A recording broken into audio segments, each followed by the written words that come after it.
All right. Hey, good evening, everybody. Welcome. We got episode number 75. It's hard to believe it's been that many episodes already Woo-hoo. here on a brand new year, January 3rd, 2024. Hey, guys, how you doing? Good. Hey, good. And I, How and I y'all know doing? doing great. I think we're looking at something going to be kind of fun here as we move into the next year. And of course, as we all know, Jamie, he quit at the end of the year, but not on hard feelings or anything. And we're going to talk about him a little bit later. We got probably a new announcement for you guys that'll probably shock you. As Axe put it, one from Lauer Auto, he says, I think you guys are just looking for ratings, but hey, whatever. So Whatever works. I'm going to put this up right now. Mike, would you like to lead us off with the reciting the Second Amendment for us? A well-regulated militia being necessary to the security of a free state, the rights of the people to keep and bear arms shall not be infringed. All right. And we start every single episode off like that. It is that important. I tell you, every right is important. I think both of you guys would agree with that, wouldn't you? Absolutely. Right. So let's get some introductions done. It'll be a little bit of a different show until we get rolling here. But guys, I want to introduce you. Mike, raise your hand. This is Michael Deakins. He's down there in Mitchell, South Dakota, way over on the eastern side of the state. Don't hold that against him, guys. He's West River at heart.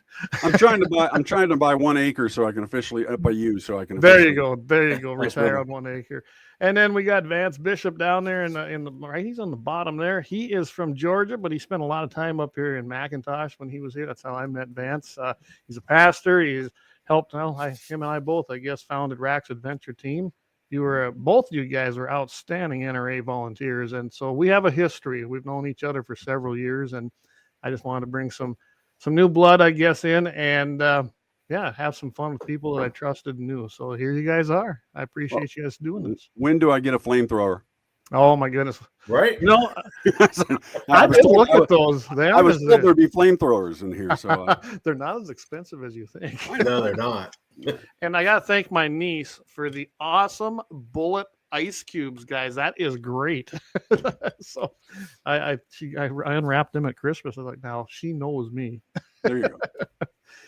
Anyway, so that's where we're kind of going, guys. And I'm going to throw up some pictures here just to kind of get all that out here. This is Mike here. That's when we were, I think we were doing a fundraiser actually for a good friend of mine and his dad who was. We're up in Lemon. Yep, we were up in Lemon. You were up there for deer season several years back here.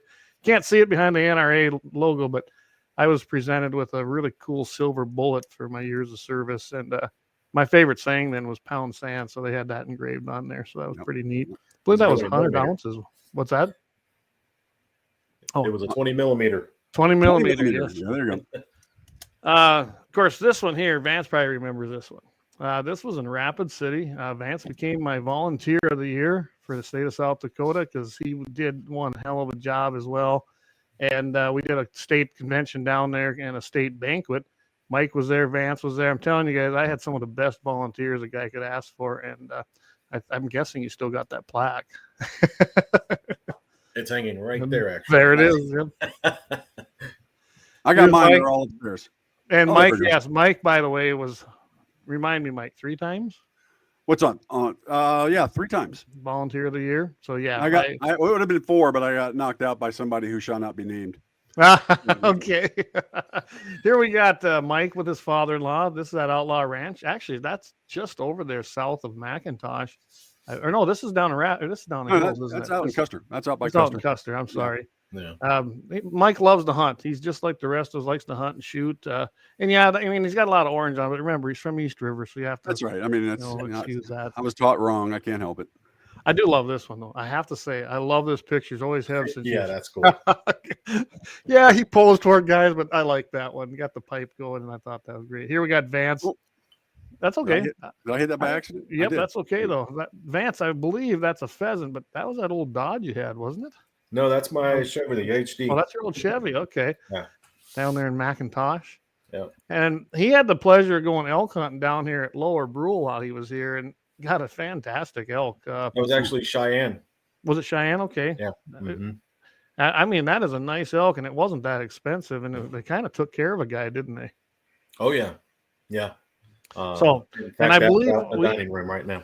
We had the pleasure of actually having some of the steaks off of that, so that was kind of cool. So here I got Mike. He was an NRA volunteer that went out and did the NRA stand and fight when we had that going. Some of you guys listening tonight know what that was. Yeah. And this was, I believe, was this at Mitchell, Mike? Yeah, this is Mitchell at their 4-H grounds doing one of the gun shows. We haven't had a gun show up here in a long time. That's been bothering me quite a bit, but yeah. Well, didn't Roger used to, was it Rob or Rob, wasn't it? Rob was doing it then. Yeah, Rob Moore was doing it then. And then, he's actually retired. So, yeah, we got to talk to some of the new guys. But, yeah, we need to get a gun show up here. That's for definite sure. Of course, this is Vance just doing his cover glam shot. That's called boredom in a tree stand. You go. the Men of Rax calendar. The Men of Rax calendar. Maybe we need a Guns in the 701 calendar, right? There we go. Sell chances on guns and buy your calendar. I mean, I know everybody's doing that now, but and here's Mike at his job. He is a radio man right down there in Mitchell, South Dakota. So 30 years, as a matter of fact. 30 years. So, wow.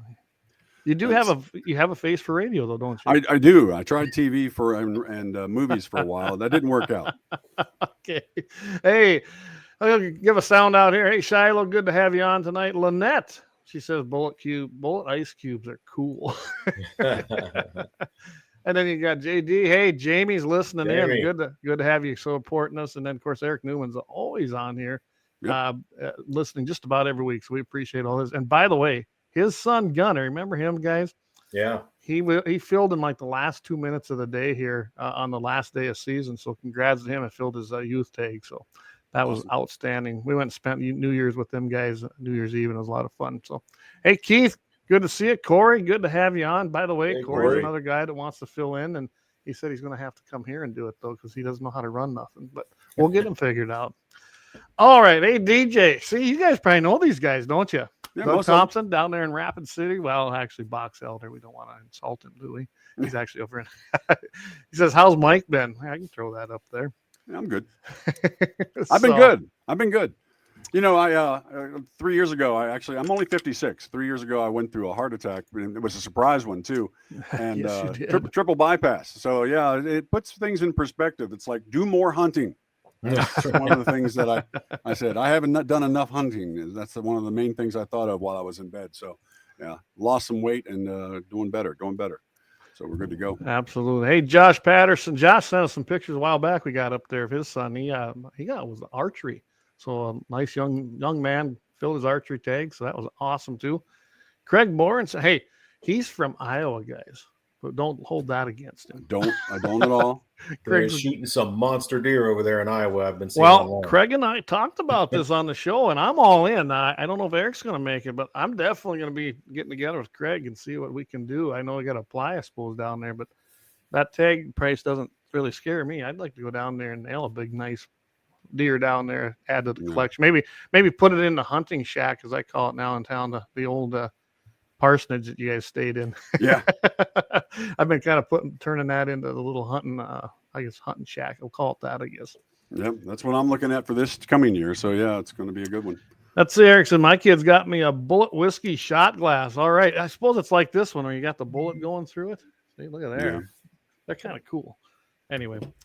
And yes, I don't care. We can have a drink on our show. That's okay.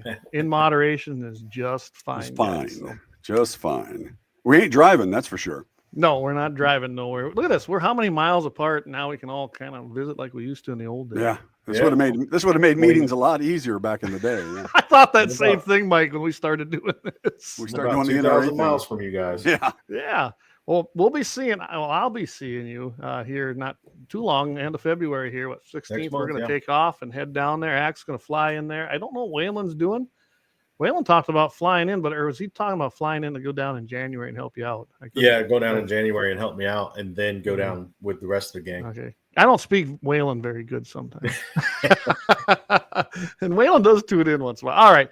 With that, I think we got the introductions done. I think we got a pretty good show for you guys tonight. It's all brand new. And I think the first thing we're going to start off with, and, it just never amazes me, this woman. You guys, who Senator Susan Collins is, right? Yeah, Maine, right? I believe she's from Maine. I better not say for sure, but I think she is. But So here's what Susan wants to do. As always, she's always on the wrong side of everything. She calls herself a Republican. I don't know why. She votes Democrat most of the time, but she is developing legislation to compel the U.S. military to follow state-level red and yellow flag laws for service members. What do you guys think about that? Go ahead first, Vance. Run that by me one more time. Said Senator Susan Collins is developing legislation to compel the U.S. military to follow state-level yellow and red flag laws. And let's face it, they're the same damn thing. Yeah. Yeah. We can't keep adding laws when we're not enforcing the ones that we have to make things work.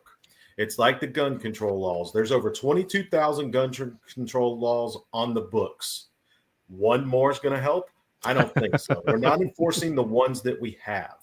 And it's the same thing with every other law. They think it's just, let's just take more control and it's going to fix it. No, it's not. No, it's not. Yep. And on the other side of it, freedom. Yeah. On the other side of it, look at this. We've got 18-year-olds can go and fight in a war and go and fight for our country, and yet can't sit here on their computer and have a nice drink or anything like that. They've got to sit there and wait till they're 21. They've got to wait until to own a pistol or whatever until they're 21. And I'm like, we're giving kids Abrams tanks. And then telling them they're not responsible enough. And that's what Susan Collins is doing as well. She's looking at the military and she's saying they're not responsible enough once they're back in the civilian world because they're not geared like she wants them to be geared. You know what I'm saying? So it's just... Oh, absolutely. It's absurd to me. It's an insult to our men and women who serve. I know Keith O'Donnell's listening. Can you imagine that, Keith? You being told that, oh, by the way, there's something you said, something you did, may not even be relevant, but now we're going to apply a red flag law to you. Even though you've served well, you know how to carry your firearm, protect this country. But you know what? When you're on your own personal time, I mean, I was reading through some of this stuff she was writing. It had way more to do than with what they were talking about when that main shooter, there was all kinds of signs that he probably should have been either put away. And we're going to talk about mental health issues later, or been treated for mental health issues. He had some problems. He really did. And I think that's a failure on a lot of different aspects. But when you go read the legislation she was actually proposing, I mean, it talks about people who are privately doing their own private thing off duty, and then she didn't want them to have no guns either, even on the bases, which unbelievable. These guys are trained to some of the most sophisticated weapon systems, some of the most sophisticated guns, powerful firearms, but yet they can't have their Model 70 sitting in their house. Well, not even that. They are trained and evaluated by upper command to be, the level-headed men they're supposed to be, and men and women they're supposed to be functional, to be proper in their mindsets and everything like that. That's what they're trained to do. And you have a lot of overlay in that. And Susan Collins wants to take away more rights. You're right. That's absolutely ridiculous. The Congress passed 27 laws last year. The average is 300 and something. 27 laws. And that doesn't include the, we want to say hello or a big congratulations to so-and-so because he was in the Senate for so many years. Well, that was actually some of the laws they passed, or some of the things they did were just some of the junk, resolutions. So 27. And yet this is the thing that she wants to do. She wants to go directly after military instead of looking at real problems that we have, including mental health. And that's what needs to be done. 22 veterans commit suicide per day. Yep. And yet for me and you and Vance, it means something. For Congress and the Senate, it's basically just placards and a slogan. Or a pin to wear on their collar, and then do nothing about it. Yeah, and Vance, why don't you chime in here, and then I'm going to read Heath's comment. But yeah, he talked about the mental health thing is something that is dear to my heart, and the 22 a day. My oldest son, as y'all know, is a nearly 10-year veteran in the Army and served in Iraq. And I know I see Keith on here, and he as well is a veteran. And that stuff is near and dear to my heart. And the fact that the government wants to have more control over them after they get out of the military and tell them that what they can and can't do after they fought for the freedom you're trying to take from them just ticks me off. Oh, yeah. And the red flag laws, you think about this, these red flag laws. When I go hunting, I'll load my camper up with, I don't know how many guns I'll take with me. I'll take 8 or 10 guns. I'm not sure if I'm going to want to go out shooting or what I'm going to hunt with or whatever. I'll just take a bunch of guns, throw them in my camper. What if I ticked off my neighbor and I come back from hunting and he sees me pulling all my guns out of my camper from an innocent hunting trip or a shooting trip, and he calls and says, hey, this guy's a nut job. Yeah. And they come take me away just because I pissed off my neighbor. Yep. Well, or take away my rights. and it's like a lot of times people are completely, I would say, labeled because they got too many bumper stickers on their car, or they've got this on, and I'm like going, yeah, too much patriotism, and we better look out for that guy.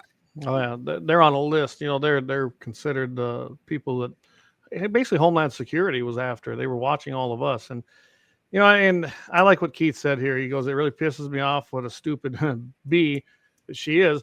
We handle way more dangerous weapons than civilians, and then I think he makes another point here. He says it's stuff like this that makes them want to kill themselves, and he's right. They've already got guys. If you've never been in combat, and I never have, thank the Lord, I've never had to do it, but Keith has, and several other people who listen to the show have. Them guys go through hell. I don't care what you say. There's a lot of things they're going to deal with. Vance is a pastor. I bet you money he can give you firsthand accounts of guys that have been in situations either in the military or even out of the military. They maybe been part of gangs. They've been part of other things in big cities, but there's always that residual effect on them.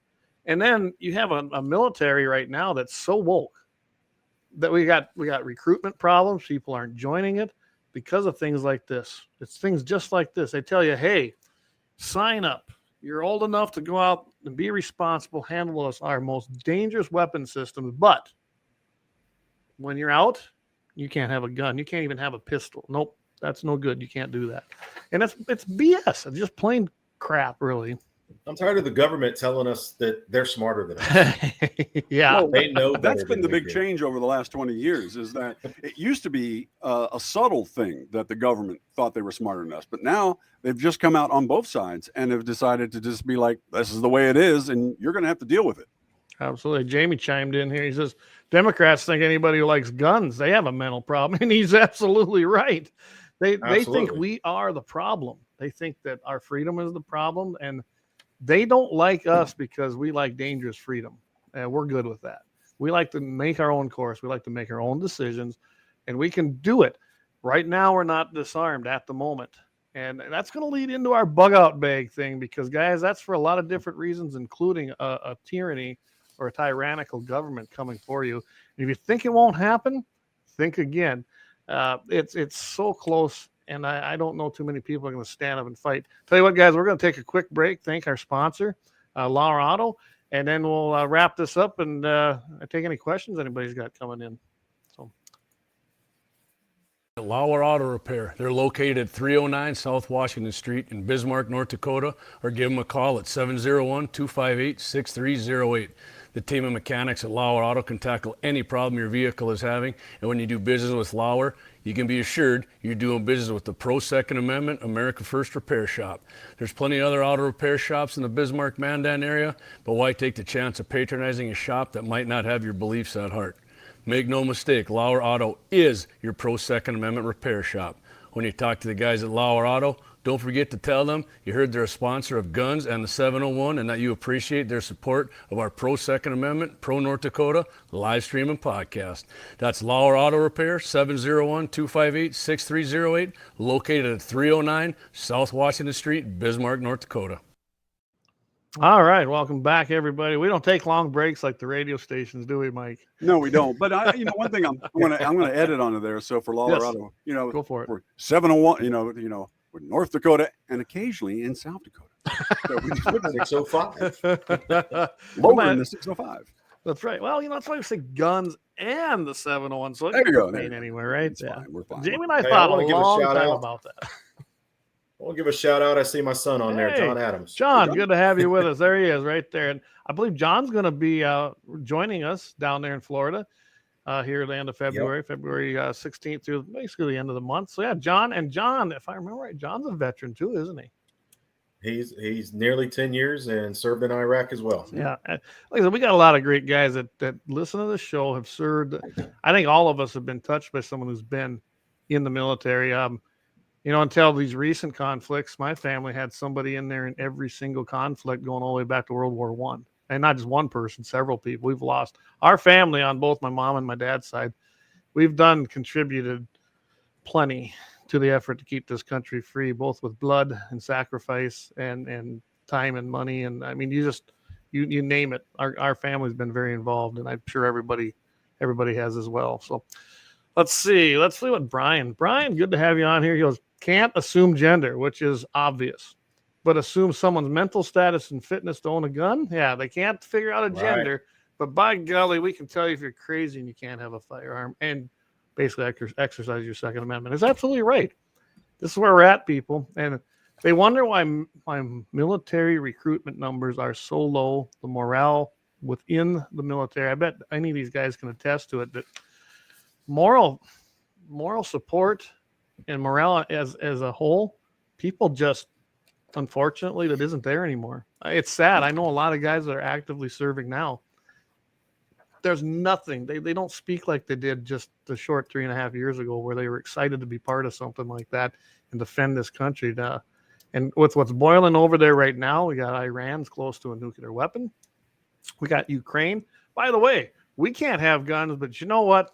Ship over ARs, drop them off, no traceable anything, and just let everybody have them so they can defend themselves. What a novel idea. That we paid for. Absolutely. It's like Jamie and I said, the AR was not a weapon of war until Ukraine. So now I might dissent on this a little bit, because I do believe that we should be in Ukraine. I believe that we have to stop Putin and Russia from advancing to where they are and then going into being adjacent to NATO countries. It's one of my problems is that that's a situation where people, not the military, but the people have risen up to fight back against. Now, you can debate me on whether that we should give them guns or not. Now, Israel, I'm a total fan of. I totally back up Israel. But at the same time, I look at Israel like they can afford to buy from us. And they do all the time. Yeah. This until recently, Biden put the kibosh on that. That's what I don't understand. Suddenly, we have to give them, and they have to, tiptoe around, NATO and also the UN and all that. And it's ridiculous, because I mean, they were buying everything before, and just like me and you, we buy something that's ours, we're responsible for it at that point. So it's just ridiculous. On some of these, we pick and choose on some of these all the time. Things that are going on, but yeah, it's all the time. But we're at a precipice where our kids, Vance, you've got kids in there, and I've got a 16-year-old. Clay, your boys are not far off from that as well. Yeah, 14 16 and 17. Yeah, 14 and 17. I'm a little concerned. I'm a little concerned because my sons and your sons can end up over somewhere. And who knows where at this present time. For the first time in my life, I will never send my son to die in Ukraine. Not going to happen. I'm sorry. That is not our war. If we want to support them, fine, but we are not. If we ever send troops over there, no way. No way. Well, I totally don't believe we should send troops. That's why I want them to win. That's why I give them support. And that's why, train them to do it. And if you saw the videos that I saw daily on social medias, that on different things that I follow, of the drone use that they use. Remember when we were told that drones are just a novelty thing and being used for surveillance and this and that? And I'm watching tanks, and I watched a $300,000 track get destroyed today with a rocket launcher on it from Russia with a drone. And I'm thinking to myself, you know what? Somebody over here is looking at that as well. And if they can sit in a control room somewhere in DC and police all of us throughout the United States with a drone, they'll do it. And so, it's one of those things where it's the new world that we've been worried about. Oh yeah, it is. Hey, I'm gonna get to a few comments here. John, of course, chimed in there. Cliff Bishop, is that your dad, Vance?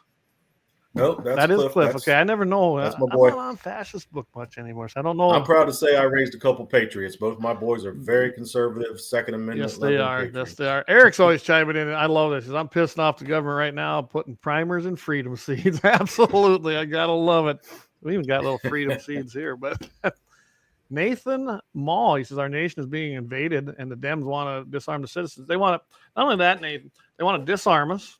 They're letting our border. We don't have a border. We couldn't even call it a southern border because it's non-existent right now.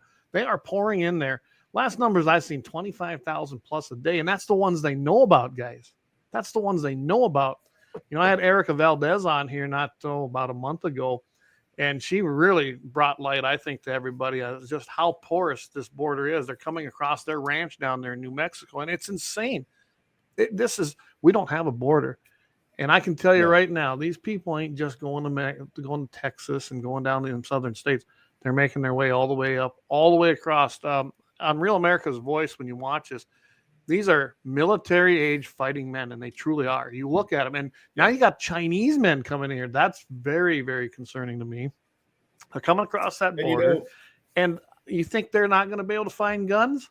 They're going to find any gun they want, and who are they going to attack? It's not going to be the people who are with them. It's going to be you and me. They're after us.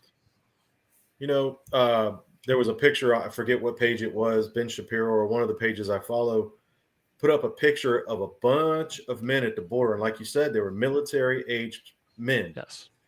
And here's the problem. A bunch of Middle Eastern people can come through Guatemala, Mexico, and walk right on in and blend in pretty easily with their skin and hair color and everything and look just like Mexicans or Guatemalans coming across the border. Absolutely. Well, they could easily sneak in here. And I don't want to plug anybody. I wish we were getting a little kickback from them, but I'm going to plug them Real America's Voice. It's a great news station, but they have a program on there called Law and Border. Law and Border. Yeah. That guy has spent over 2.5 years down there on that border into Mexico, all over. He's even went way down into the South American countries of Brazil and in through there and showing people, especially when they come through Central America. And these guys, again, these aren't families looking for a better life. These are military-age fighting men. They truly are. You look at them, and they got new backpacks and new tennis shoes and cell phones. Yeah. This is insane what's happening at the border. And this is why probably Ukraine pisses off me and a lot of people, like what Lynette said. She goes, Ukraine war is nothing more than Vladimir Zelensky's getting rich while people starve and suffer. There's some of that. There's no accountability to the money that's being spent there. I'm telling you right now, guys, we need to secure our own border. Trump had it secured. It was the lowest it had ever been for people coming across there. And they're not migrants. These people are illegal aliens. Call them what they are. It's an invasion. And it's the president's constitutional duty to protect our borders. That's actually a constitutional duty. Yes. And he should do it with all means necessary. It's not a popular idea. I guarantee you, I could shut this border down. You give me 24 hours in control of our military force, I'll have that baby shut down in 24 hours. I won't be popular, but I don't care. But our borders would be safe. Yes, they would. You know, you guys probably know Tess Talley and Andrew out there in Tess. She sent me pictures before of they have hunting properties, leases down there that they hunt on, and they put out trail cams, game cams, and they're constantly seeing illegals on their game cams and camps where they camp out as they're coming in and traveling through on their own private property, all the time. Well, like Erica Valdez was telling me, she's got people coming across there, and they're drug mules is what they are. And I see the garbage. I didn't load no pictures tonight because I didn't think we were going to get into that. But they leave their trash, they leave their backpack, they leave everything. But she goes, you don't do nothing. She goes, we've ridden by them with horseback. We just leave them alone, go gather our cattle because she said, if you kill one of them, especially a drug mule, they had it happen to a neighbor of theirs. They'll come kill you. They'll kill your family. They'll kill your dog. They'll kill your kids. They'll kill your they'll kill your family off. They'll hunt you down along with everybody in your family, make sure you don't exist. That's what they're dealing with down there. So we just leave them alone. You can dig a deep hole in Texas. Yeah. Say that out loud. Well, I think we got methods up here. I don't think they get away with it quite as bad up here. But you know what? Them cartels are dangerous people, and we ship guns to them. Speaking of guns, we all know what happened there. Fast and Furious, ring a bell? So, we got a lot of problems as far as when it comes to border issues and gun issues, as far as going across the border, coming across the border. And I'm telling you, I mean, I was looking for a happy ending story. You know what's sad? There was too many to choose from. This is sad that when you got that much going on, and this is not because of law-abiding people. These are people that they'd have no respect for the law or human life. They're not part of this country. They don't care about our values. They don't care about our Constitution. They're just all about basically themselves, killing whoever they need to get and take their stuff. I mean, it was sad when I was looking for these, but we'll get to the happy ending story a little bit later. Well, we'll come back to this maybe next week or something like that. Let's go to the bug out bags real quick. Okay, just quick question. Nathan Mull, he says, instead of Biden is trying to force the Texas to take down the razor wire. Yeah, I heard that. And kudos to Governor Abbott. He's shipping them out. He's doing things, and it's his job as governor, the chief executive, that's what he is, to protect his state border. So kudos to him, That's right. and I'm glad he's doing it. I wish, though, he would take it a step farther, call in the National Guard, and really back it up. And tell the feds, tell Biden to stick it, because he has that right. The National Guard is to serve the state more so than the feds. Just the feds do use it. So anyway, that's I'll end on that. Anything, Vance, you want to add anything to that before we move on? No, I totally agree with you that we need to tighten the border up. There's so much sneaking through down there that we don't even know about. We only see a very small portion of what's actually going on down there. People can be sneaking in with the worst of intentions. I mean, as far as from local robbery to taking over the stinking country. Yeah, absolutely. Nothing's stopping them. No. That's the problem. So, all right. I was looking up a couple things here, but it's not what I was looking for. So anyway, I was going to bring up some of that. I couldn't find it quickly. I wanted to bring up a law and border thing, but let's move on. So, Mike, this was your subject. Tell you what, it's a little bit early, but we're going to take our next break for sponsors. And then we'll come back and we're going to lead right into the bug out bags, because I think we all got an opinion on this. And I bet we're not all going to have the same opinion, are we? That's true. I just have that feeling. So let's go ahead and thank like Laura. Karnak, like you're taking the guess. It's Karnak. You know, what three things will these guys not agree on? You know? All right. Well, okay. We'll come back after the break and we'll tackle this. LAUER Auto Repair. They're located at 309 South Washington Street in Bismarck, North Dakota, or give them a call at 701-258-6308. The team of mechanics at LAUER Auto can tackle any problem your vehicle is having, and when you do business with LAUER, you can be assured you're doing business with the Pro-Second Amendment America First Repair Shop. There's plenty of other auto repair shops in the Bismarck-Mandan area, but why take the chance of patronizing a shop that might not have your beliefs at heart? Make no mistake, LAUER Auto is your Pro-Second Amendment repair shop. When you talk to the guys at LAUER Auto, don't forget to tell them you heard they're a sponsor of Guns and the 701 and that you appreciate their support of our Pro-Second Amendment, Pro-North Dakota live stream and podcast. That's LAUER Auto Repair, 701-258-6308, located at 309 South Washington Street, Bismarck, North Dakota. All right. Again, I want to thank LAUER Auto, and I tell you what, they do a great job down there. So check them out, guys. 701-258-6308. I'm taking my vehicle up there next week, so I can't tell you enough about them guys. So, all righty. Well, so we're up here now. I gotta mention this though. I just got an email from YouTube of all places. They actually took down our Happy New Year special broadcast when we drew for the gun raffle, said it violated their community standards. Because so I wrote they know better. They know better. I actually wrote a nice reply for this for a change of heart, New Year and all. So I got to read this. It says, after taking another look, we can confirm that your content does not violate our community guidelines. Thanks for your patience while we reviewed it. And our goal is to make sure that it doesn't violate blah, blah, blah, blah. And they're going to restore it. So how about that? To make it right, our content has been reinstated. We got a victory over CommiTube for a change. They said it violated because someone handled a firearm improperly. Well, it wasn't improperly. It was actually real good. And we drew the gun, and then congratulations to Yvonne. And we went on with life. I mean, this is what we're facing, guys. That's what we're facing. So. All right, Mike, lead us off with bug out bags. That was me that reported you because I didn't win the gun. Oh, yeah. See how you are?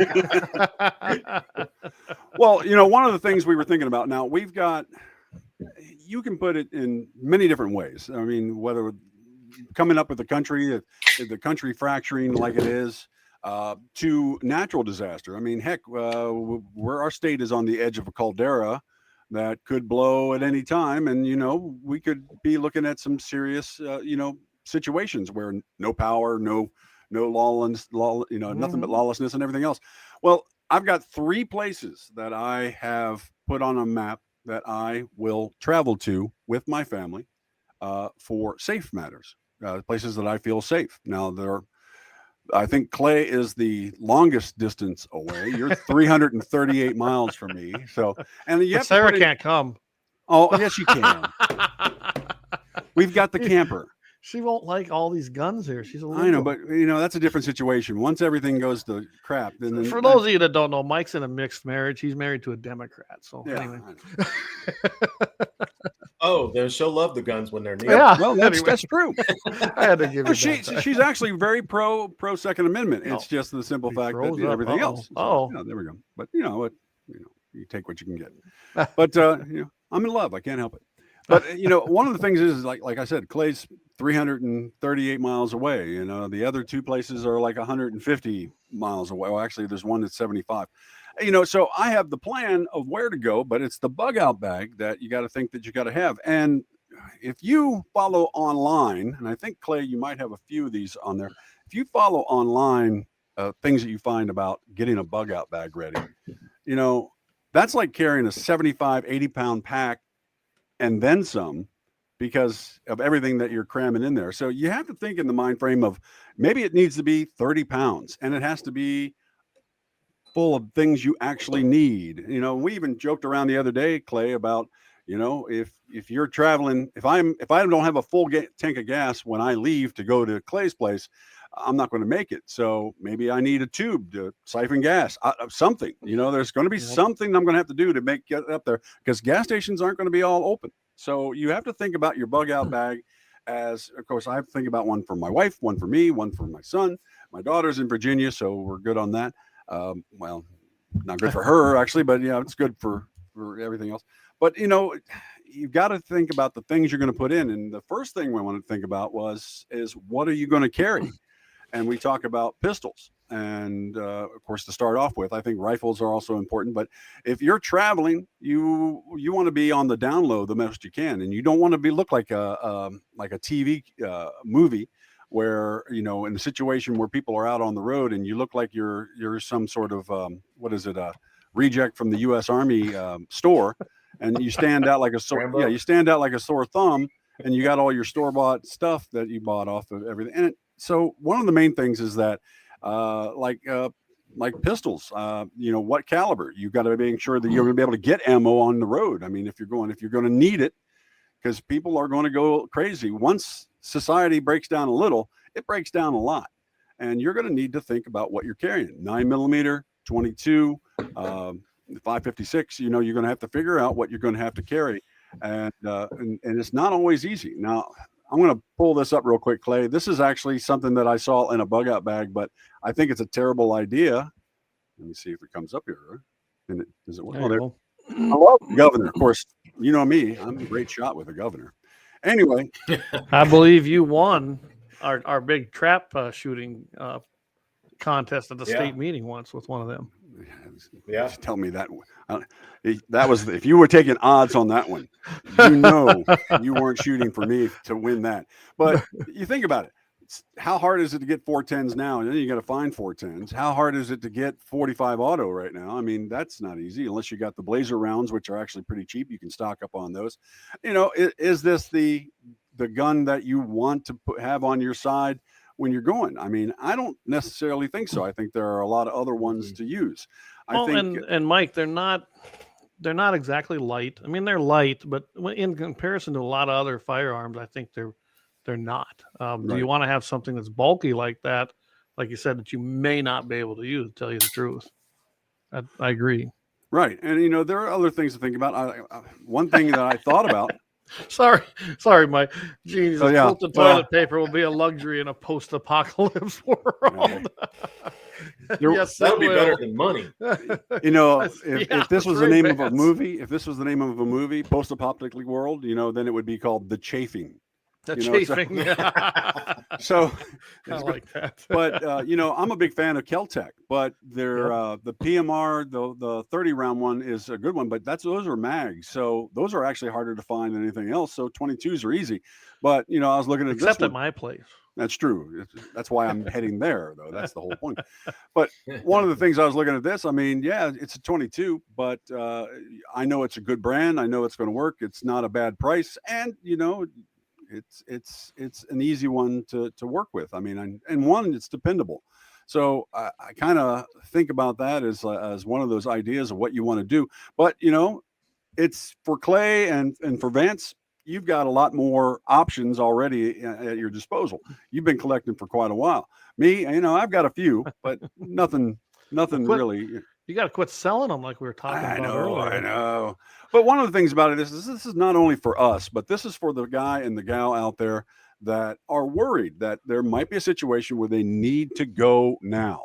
And so if they plan ahead of time, what are they going to carry? What's the easiest thing to get right now? Well, 22s actually are a lot easier now to get than they were, you know, not as cheap as they used to be. But, you know, I think a 9mm is also an excellent one because I think that is pretty universal along a lot of different places. So I think you can get that as well. Well, one thing about it, I'm going to chime in here. As far as when you go to your standard places that carry ammo, you're going to find the 22 mag, the 9mm. You're probably going to find 40. You'll probably even find 40 ACP if it's available. Right. And that's about it. I mean, that should probably cover your bases as far as the ammo that's going to be in larger supply and readily available in more places.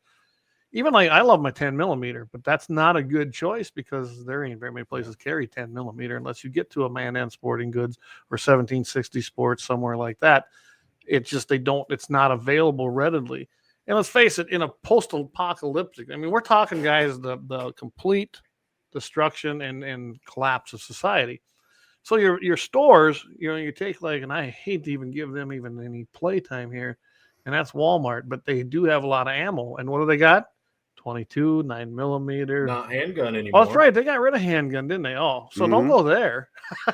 They don't sell handgun ammo anymore. That's No, right. So, but basically 12 gauge, you know, that's all. And guys, don't rule out the 12 gauge. No. You gotta. I mean, if I'm grabbing everything, I'm taking a shotgun with me. I really am. It might be, bulky. It might be a little bit long, but trust me, you're going to be able to use that. And 12 gauge ammo is readily available in lots of different variations. With that in mind, I've got this. Click on that real quick. With that, there you mind, go. You know, actually, that's not a bad price. No. And that's actually very functional for this. I think anything with a magazine is better. I'm all about anything that you preloaded. Pistols and everything else, preloaded magazines, because carrying around a box of 22 500 shells in your pack and rattling around and making as much noise as possible is kind of silly. So, between banana clips and everything else, I mean, I said clips, sorry. Yeah. Come on now. I know. Gangster. Banana mags, I should say. You really got to start thinking. You've got to think about what you're going to be carrying. Like you said, the 223 and like my AR will shoot one or the other. I also have a 223 that I could, regular bolt action that I could carry as well. But, so it won't carry the 5.56. So, you've got to figure out what you're going to. But I think it's one of those things that I want people to throw in their suggestions, not only tonight on this, but Clay, we've got our emails getting fixed up right now, so you can always drop a line here to what is it? Is it Clay at gunsand701.com? At gunsand701.com.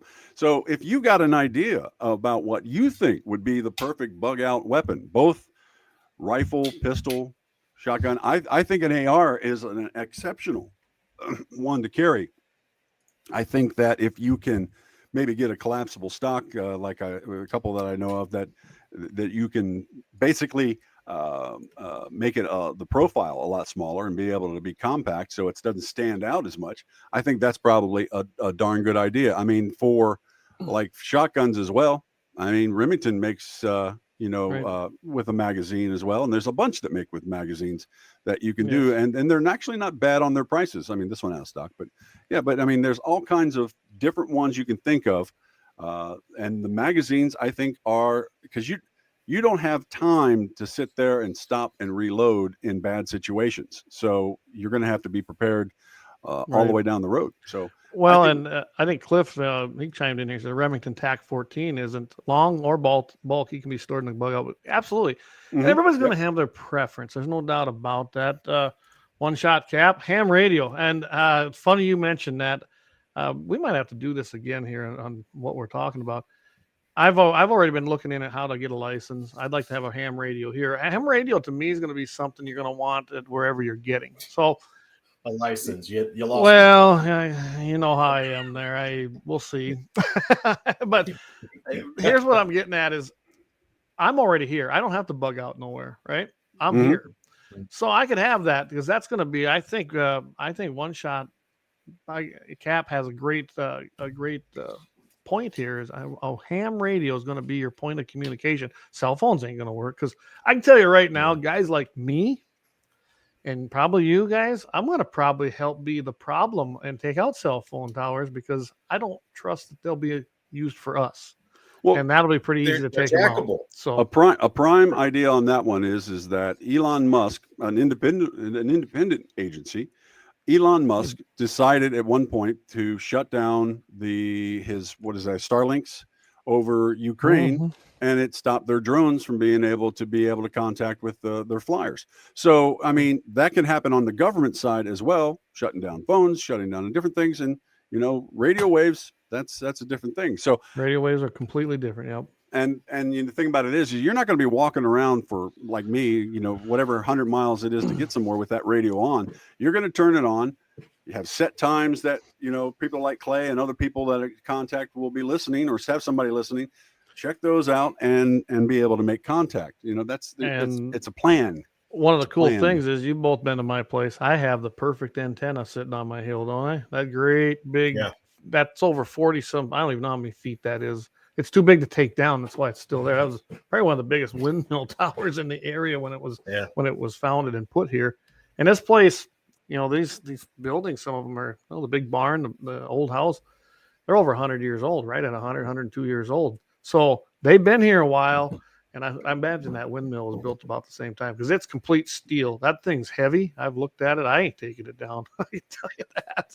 But that might be the perfect place for an antenna on top. Anyway.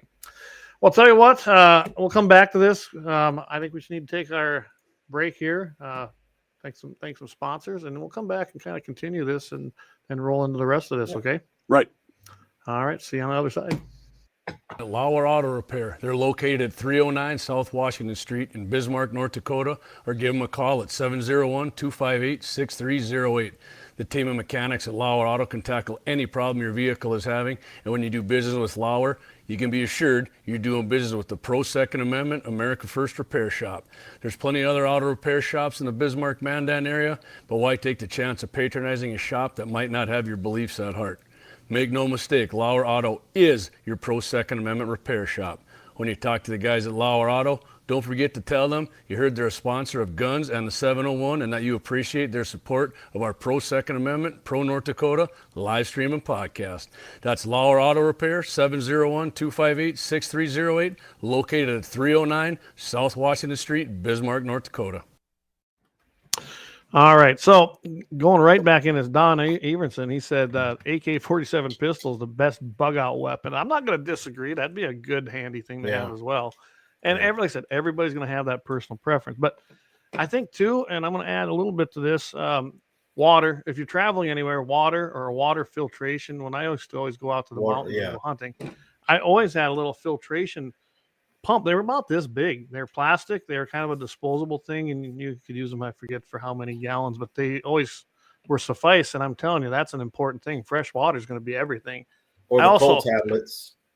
Or look, yep, the tablets work, but I can tell you that filter, I used to use them. The filter makes it taste so much better. But you also want one of these. I like this. This is my preference for a couple of reasons. It's called the Farson Blade. We had these in our NRA package. We were just talking about that. I would definitely have one of these in my pack. It's compact, stays sharp. It's got parachute cord. And that's what the point of that on there is, so that if you need to take it off and use it. So you're going to want to have something like that. Of course, a regular knife. Knives are very important. I'm telling you right now, a good knife. Depending on, it's always going to depend on how much, are you on foot? Are you in a vehicle? Are you on an ATV? Are you taking a horse? Around here, I imagine a lot of people would use their horses. I'm saying right here where I live, we're in the middle of nowhere. I mean, essentially, about as much as you can get. A lot of people are pretty self-sufficient already as it is. And if you have access to a horse, that's going to be a great thing to have, because you'll be able to cover great distances rather than walking. You can do it on a horseback. And that's providing, there's no fuel, no gas, no nothing. So, I mean, the situation's all going to be different. First aid kit. I'd want to have a first aid kit. Definitely. I'd want to have, some kind of medications, whether it, be penicillin or ivermectin or any of the common antibiotics. You're going to want those. If you're a fire department, you guys all know what the safety blankets are. I think those would come in handy, and they're pretty readily available as well. I think if you had one of them on your pack, I think they'd be a very useful item. Tent, yeah. I mean, I'm just looking at this list that someone made. Tent is okay. It's not necessary. If you can build shelter, which I can, I'd be okay. But I think two things: matches and a real flint. Know how to start a fire if you're going to be traveling. Like you said, Mike, you're 300 plus miles away. You better know how to probably build a fire. Well, the thing about it is like, I don't fill up my car and I'm at half a tank. Well, I'm only going to make it partial amount of the way anyway. So even if I can make it, plus I have to think about the direction and everywhere I'm going, because like I said, once things go bad, people turn bad. And so then people become not only, the enemy. That's why I think between the places that I have here on the eastern side that I know that I can go to and the Clay's place, I think there need to be some places in between that you need to set up with people that that will be like way stations. Yeah, like checking out some of these bug out bags that I've seen lists on the thing. If you pull those up, I mean, yeah, it's fine, but man, to carry all this, geez. Yeah. Right. Well, I'm looking at the one I got right now in my hand. I'm looking at this, and so whoever made this, I don't know. There's some things on here, but they've got things listed. Okay, yeah, toilet paper, great. Take some with, but that's going to run out. Sunscreen, run out fast. You know what? Sunscreen's the least of my concern, honestly. Right. Moist towelettes. Alrighty. Toothbrush and paste. Again, not on my top priority. Condoms. Everyone better make sure they have them. Really, that's what's in this bug out list. Really? Well, there's multiple uses for condoms as far as liquid storage. Right. Yeah. Well, feminine hygiene products. Now, I will tell you this, that, and I know that when I took some of these survival classes, that was recommended to have a tampon. Yeah. Because what's it do? You can insert it in there and it blood. plugs in, and basically it's going to help clot that wound if you're wounded. So that's not a bad idea, but a bar of soap, fine, throwing in. Again, these are all expendables. They're gonna go away. But I suppose if you want to have them with you, that'd be not a bad deal. But I looked at some of the things on this list, and I go, it's like phones and phone numbers and addresses. I guess if phones work, great, but I don't have a lot of confidence that's going to work. And you got to remember, I'm looking at the situation where the things collapse. And I think it could happen. I really do think it could happen anymore. I never used to think that, but I do think it anymore. I really do. Yeah. I think now local maps are very important. I have a lot of local map people. You're not going to have Google Maps when this all goes down. So, and speak of that, Clay, could you imagine the younger generation trying to figure out a Rand McNally? Well, you guys give me so much crap when I wanted a new atlas when I was down there coming back. But yes, just use GPS. I was like, no, I'm still a map guy. I still have that. I found one in a truck stop. I've got several. But you're right. The new people, the new kids, this next generation. A compass. They can't even read a compass. I was going to say they know they can do north, south, east, but they don't know what everything on it means. And I'm telling you, that's a vital skill to navigate, especially with the old maps. All them things on them maps, guys, they mean something. And a lot of people don't even know what it means. Yeah. I want to. Mike was talking about he's got 3 different places to go. That's awesome, having options, because you don't know the severity. Right.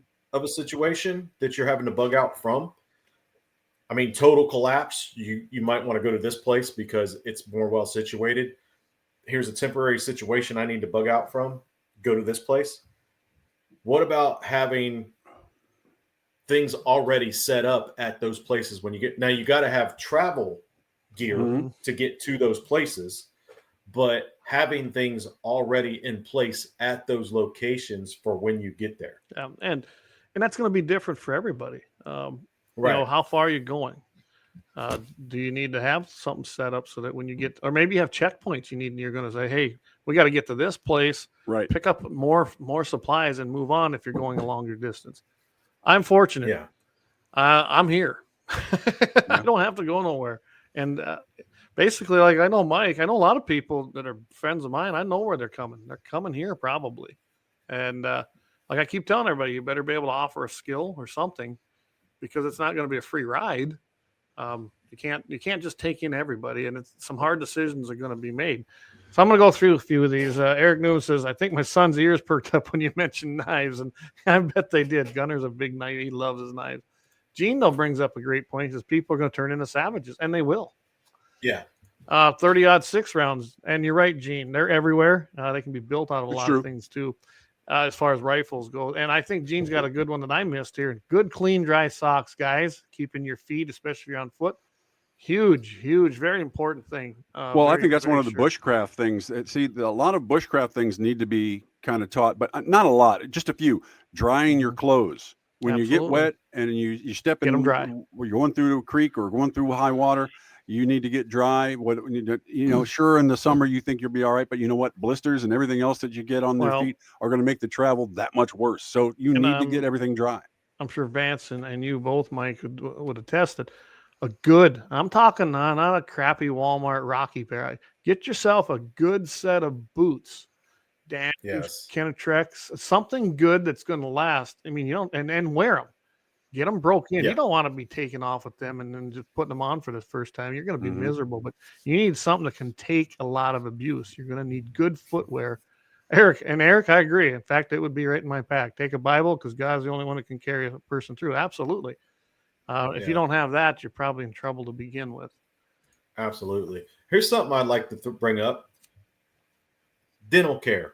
It's not something you would think about when you think about bug out and survival. But if you think about the Old West and you read history, you know how many people died strictly from an abscess tooth Mhm. Right? Yep, that's because they weren't able to take care of their dental hygiene like we can now. An abscess tooth can kill you and you can if get an it's not infection. properly taken care of. Absolutely. Yep. Frank, thank you. Frank Walker, he says, awesome show. Appreciate that. It's a different type. We've never went down this path before. So yeah, I'm enjoying it myself, guys. It's a lot of fun. Jamie, he chimed in here. He says in a Yeah. SHDTF, we all know what that means. Scenario, other people will be the biggest threat to you and your group. Hands down, the AR-15 is the best bug out firearm. Ammo and mag availability is basically unrivaled in today's America. Absolutely, Jamie. Couldn't agree with you Agree. more. That it is Right. the most popular firearm out there, the most popular firearm that caliber out there, 223, Right. 5.56. Mhm. And you're right. It's probably the most versatile, the strongest. I'm telling you, that firearm, that platform in particular. And here's another thing: if you do something to the upper, you can drop it and find another upper and throw it on your lower, or vice versa. Right. Exactly. Very versatile firearm, and absolutely, it would be on my. I wouldn't leave home without it. Plain and simple, I would not leave home without it. To me, that's a must. You better take it. Get yourself a single point sling. You're going to need it anyway, and have it on your person at all times. That to me, that's probably the thing you need. Probably most importantly, with you if you're going to be especially traveling a long distance. You're going to encounter horrible people. People will turn Yeah. horrible. You're going to see the worst of them. People think they've seen it now. Not in that situation. And Jamie and I talked about this. Think about Bismarck, North Dakota. It's 100 miles away from me. Or Mitchell, any of the cities, guys. Mhm. What is there? Estimated 3 day, maybe 2 days of food in the entire area for everybody. And then the Yeah. stores are empty, right? Right. Then what are they going to do? Well, they might try to rob their Self-serving. neighbors and friends and try to survive within that city complex. But when the food leaves there, then what? Then they start venturing out in the rural areas. And I'm sorry, that's when they're going to end up dead because we can't support them either. We can take care of ourselves. There's some people we can take in. Hard decisions are going to have to be made, and that's just the reality of it. If things get that bad, that's what we're looking at. That's the reality. Good people are going to be forced to do some really bad things, unfortunately. See, but I think that's also I totally agree with Jamie and the AR-15. That was my mindset the whole time. I'm looking to my right here, and I've got unmentionable amount of ammo, and there's plenty more because it was a platform to shoot, and it's the chosen platform of most American sportsmen is an AR-15. So, and plus the compact size of it, and it's great for defense. It's great for hunting. It's great for multiple things. And my personal, just throwing my 2 cents in there, I didn't like this gun until, thank you, Clay. Oh, I love that gun. Yeah. When Clay first showed me this gun, I thought that thing's ugly. He says, you need to shoot it because it is an ugly gun. But I went and shot it. It's a 22 mag and it holds 30 rounds. And when I did shoot it, I fell in love with the gun because it's very accurate. And as an average shooter, I needed as good an accurate gun as I can get. Right. And I shot prairie dogs. I think Clay might have been with me. Clay or Waylon, somebody was with me. 78 yards, I was shooting prairie dogs with that thing. Yeah, and a 22 Magnum will kill and get the job done. And if you have 30 rounds and extra mags, and it's very light. Yeah, I'm going to throw him under the bus. He shot prairie dogs, a small little creature with a 22 mag at a longer distance than he shot at his deer. I'm just going to throw that in there. Hey. Ouch. Me, Will, and about 30 rounds and 90 miles an hour killed that deer. Oh, that never happened. But hey, we did get it. Anyway, so, going through some of these comments here. Gene, says, taking care of your teeth. He says, absolutely, Vance. And I agree. It's probably true. And I've seen the toothpaste and toothbrush on here and floss. And I guess maybe there's a point to that.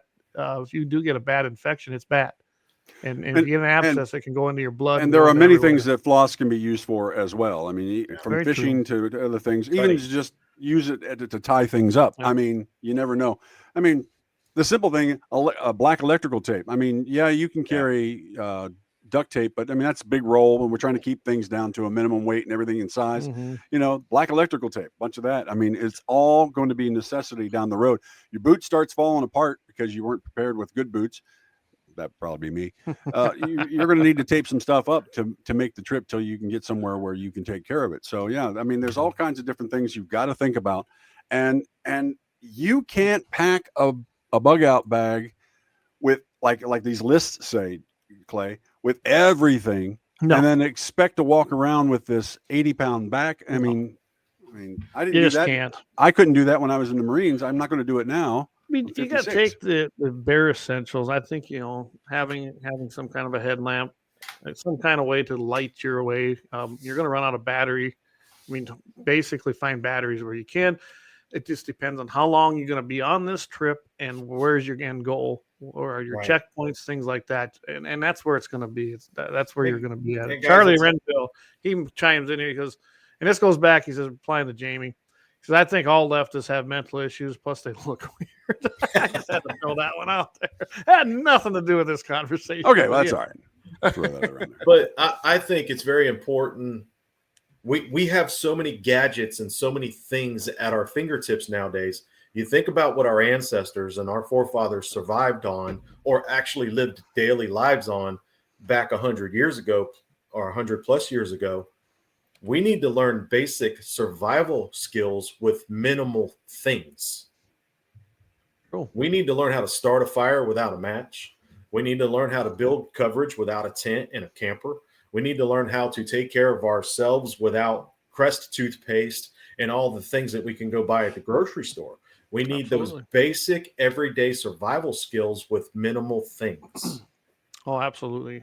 You're right. And I do feel I possess a lot of them, but I was brought up with them, and what I didn't know, I went and learned. Okay. I can start a fire without a match. Yeah. I don't want to, but I can. I can. I actually had to demonstrate it to the Cub Scouts and Boy Scouts. They had me come in and teach, and we did a little thing at Hugh Glass down there, and I thought, well, I'm going to give them the basics, and that's what I did. There's a lot of things there that you need to know, like pine cones and pine needles that are dried. Mhm. That's awesome fuel, isn't it, Yeah. guys?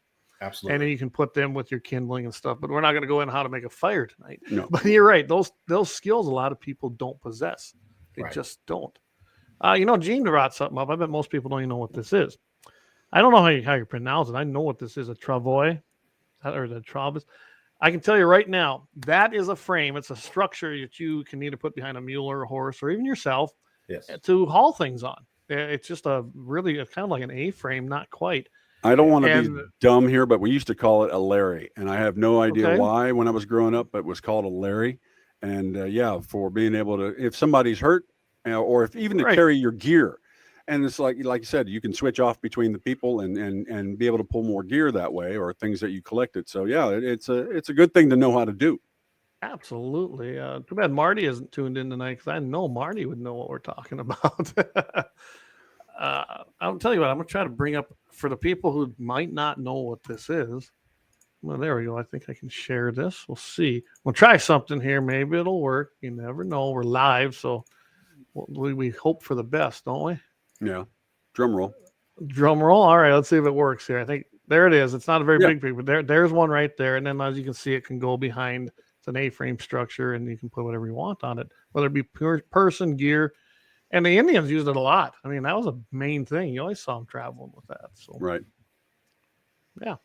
great idea. I thought I'd put it in there because I think that is a great idea to be able to make one of them and do it. Oh yeah, one shot. You're right. How about items to barter with? Absolutely. And anyone knows me, I'm already the king of bartering, ain't I? Mhm. I love the barter. I'm pretty good at it, and you got to have things that people want. I mean, you Ammo. can do it right now. Ammo, food, beef, vegetables. There's just about anything has a value, especially in that kind of situation. And that might actually, when we see a collapse of our dollar, you better know how to barter. Pemmican, yeah, Gene, you're right. A lot of people don't know what that is either, but yeah, that's I do not. and It's um, was it tallow and Oh. it's a meat, right? Mhm. I With think berries, that's tallow, and something else. You got me on that one. That's interesting. it is a source. It's a mixture of tallow, dried meat, and sometimes dried berries. It's a calorie-rich Wow. food and can be used as a key component in prepared meals. Look at that, how fast the IT guy is here. Mhm. I wanted to get the right definition. I knew what it was. I just wasn't sure everything in it. But yeah, I imagine you can put whatever you want in it. But Yeah. absolutely, it's a lot of people traveled with it. I mean, it's a great source. My wife, you gotta love it. She's listening. She says, "I got the milk, cheese, butter, and eggs, so we got that covered right here off the place."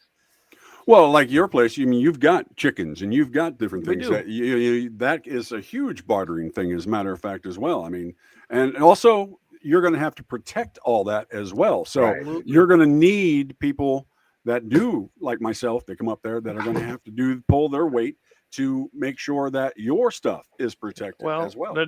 something like that is if people get here, you're going to be walking the perimeter. You're going to be on the perimeter. You're going to be on the line because we're going to have to set up perimeters with lines. There's just no other way to do it.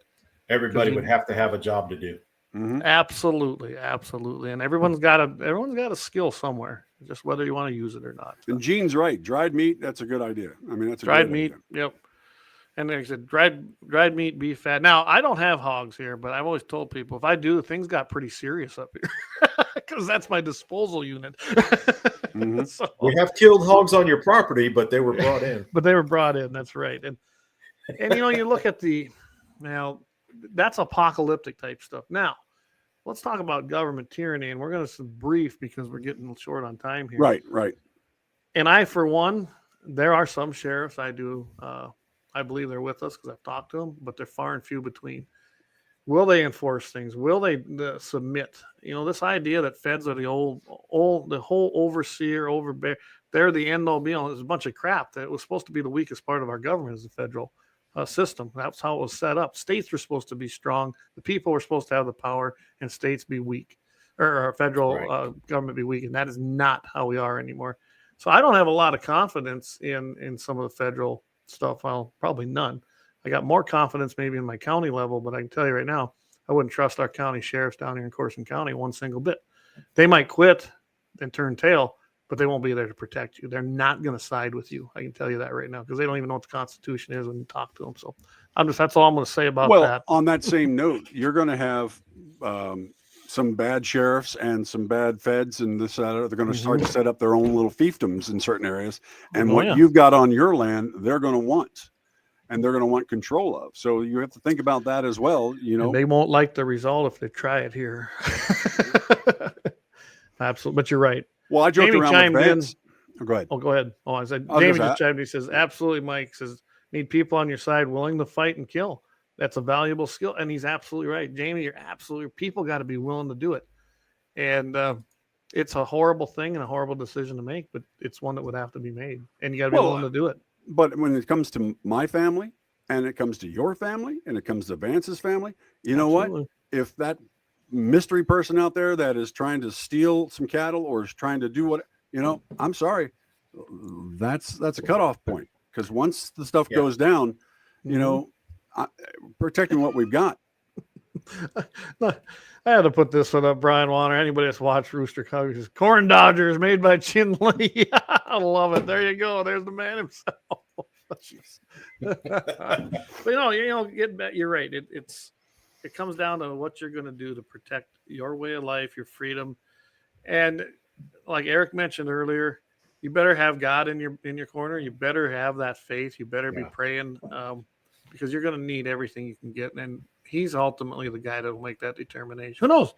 Maybe he'll take me out of this world and I won't have to worry about it. Well, I want you to think about it in that same vein. Think about that. Is that you want God-fearing people on your side so that you don't fall into the trap of becoming a desperate person out in the world, taking from everybody for your own self just because, you know, you have no moral compass, and you can't fall into the trap of letting the world fall apart around you and having yourself fall apart as well, and thinking that's okay because everything else has gone to crap. You've got to have that moral compass, and it's going to be a fine line. And you know, there's so many of us, and I think the three of us and all of our friends fall into this category. I don't ever want to kill anyone. No, I don't want to. I don't ever want to get to that point. But I want to be able to have the proper mentality that if I ever had to defend my family or my friends' families or anybody else, that I could. And I have the means to. Absolutely. Exactly. We have the skills. We have the means to. And, you know, I read a lot of Old West history and things like I'm a history buff. The majority of gunfighters in the old days, you know, Western movies are so far fetched. They're so far off base. They're entertainment. They're fun to watch. They're entertaining, but they're so far off base. The most skilled gunfighter back then was just the one willing to pull the trigger. That's right. Most aren't. Because it took a lot of grit to pull that trigger and take another man's life. Well, it's a horrible decision that you have to make. I pulled my firearm 3 times. Luckily, I've never had to use it, but I had already made the decision. And when I used to kind of instruct people, I'd be like, so if you're here to learn how to shoot and have a self-defense firearm, are you willing to pull the trigger? I mean, that was my first question to everybody, because if you're not, then you probably shouldn't carry. Plain and simple. It's a horrible decision, but I would have. And I mean, when do you decide? Most of it's last minute. It kind of depends on the threat. And no one's going to know how they're going to react to that till they're put in that situation. I was fortunate. Just my pulling it took care of the problem. But I guarantee you, I had already made the decision, and I kind of knew the line I wanted to draw, that I'd have done it. And I didn't want to do that. I got to live with that the rest of my life. I don't want to do it. Exactly. And Clay, there's also the scenario where it depends on the situation why you've had to pull your gun, whether it's worth taking another person's life or not. Right. Now, me personally, and I know you guys too, because you've been trained well enough and are educated enough in self-defense to know, if I've pulled my weapon from its holster, I'm willing to. It's already been made. The decision's already been made. I'm not pulling my holster to scare you. I'm pulling it from my holster to kill you. And a lot of people, especially this younger generation, might have, especially with all the movies, I'll put a gack in you and all that junk, and just trying to scare somebody. You're not looking to scare somebody. No. You're looking to kill them once you pull that gun from your holster. It's a true, or you're willing to. it's a at true least. self-defense mechanism, and that's really all it should Yeah. be. You should try everything else first. Okay. Avoidance is the best defense. And if you can't, and the threat persists to the point where you feel now that you'll be killed if you don't kill, then that's the line. That's the line. Yeah. So, Yeah. all right. Well, we're going to do one more break here, guys, and I think we'll come back. We'll touch on mental health issues, and then Right, real quick. Yep. wrap up the show. All right. We're going good. It goes. You realize it's been an hour and 15 already. Yeah, I know. So, all right. We'll be right back after the break. LAUER Auto Repair. They're located at 309 South Washington Street in Bismarck, North Dakota, or give them a call at 701-258-6308. The team of mechanics at LAUER Auto can tackle any problem your vehicle is having, and when you do business with LAUER, you can be assured you're doing business with the Pro Second Amendment America First Repair Shop. There's plenty of other auto repair shops in the Bismarck-Mandan area, but why take the chance of patronizing a shop that might not have your beliefs at heart? Make no mistake, LAUER Auto is your Pro Second Amendment repair shop. When you talk to the guys at LAUER Auto, don't forget to tell them you heard they're a sponsor of Guns and the 701 and that you appreciate their support of our Pro Second Amendment, Pro North Dakota live stream and podcast. That's LAUER Auto Repair, 701-258-6308, located at 309 South Washington Street, Bismarck, North Dakota. All right, so we're back. We left off. We're going to kind of get away from the bug out bags and that situation and kind of move into mental health. And that's going to have, honestly, that's going to play a big part in what we would see in a kind of an apocalyptic world like that. Anyway, I'm going to get to one comment here before we go into that. Like Josh Patterson says, if you're not willing to pull a trigger, you shouldn't be carrying it as part of your personal safety plan. Absolutely agree. Absolutely. I hope I never get out into that situation, but if I'm faced with it to protect myself and my family, I will. And that's where we're at, Josh. That's where I'm at. Exactly. We'll do it. And you have to be willing. And I can tell you, if you talk to any, good police officers, and there are a lot of them out there, like Dan Brown, who always would usually listens in unless he can't. But those guys, when they got to pull a trigger, they don't like that. They don't want to kill nobody either. I mean, there's some bad apples out there, but for the most part, they don't want that to happen. And neither do we. So, all right. So, and like I said, this is a good lead, actually, I think, into the mental health issue and how it relates to guns and where we're at. And Vance, I'm going to let you kind of head off with this. Vance has been a pastor for how many years? I've been ministering over 25 years. I've been involved in some sort of ministry for around 30 years. Right. And Vance has had a lot of interaction with a lot of different people with a lot of issues. And I think mental health, we have a problem, don't we, in this country, how we address it? There absolutely is a problem. And, we talked earlier about laws that are not being enforced. And there's so many times that people that with mental health issues, like some of these I don't like using the word mass shooter, but some of these mass shooters. Killers, there you go. Yeah, have slipped through the system when the system had them in their custody and had the opportunity to do something about it, and they did not do it. Yes.